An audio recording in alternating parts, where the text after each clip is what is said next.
वमन म्हणजे काय आणि वसंत ऋतूमध्येच वमन का करतात? नमस्कार, मी डॉक्टर अजित राजगिरे. वसंत ऋतूमध्ये आपल्या शरीरातील जो कफदोष आहे, तो नॅचरली वाढतो. या काळात शरीरातील वाढलेला आमदोष आणि साचलेला कफदोष हे दोन्ही बाहेर काढण्यासाठी सर्वात उत्तम पंचकर्म किंवा कर्म म्हणजे वमन कर्म. वमन म्हणजे काय? तर वमन हा पंचकर्मातील पहिला प्रकार मानला जातो. शरीरातील वाढलेला कफदोष जो आहे तो बाहेर काढण्यासाठी अत्यंत उपयुक्त असं कर्म म्हणजे पंचकर्मातील वमन. शक्यतो वमन कुणी करावे?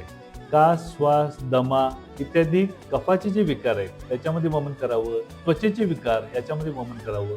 आणखी ज्याला हेल्दी राहायचं आहे असे लोक सुद्धा वमन करू शकतात. आता वमन प्रक्रिया कशी असते? तर वमन प्रक्रियेमध्ये बाह्य आणि अभ्यंतर स्नेहन करणं गरजेचं असतं. बाह्य स्नेहन म्हणजे शरीराला मसाज करणं आणि अभ्यंतर स्नेह म्हणजे आपण खायला तूप देतो, वनस्पती तूप किंवा औषधी तूप. स्नेहन झालं की जो शरीरातील संचित कफ आहे तो आपण आमाशयात आणतो आणि आमाशयात आणलेला कफ जो आहे तो वमन वाटे किंवा उलटी करून शरीराच्या बाहेर सोडला जातो.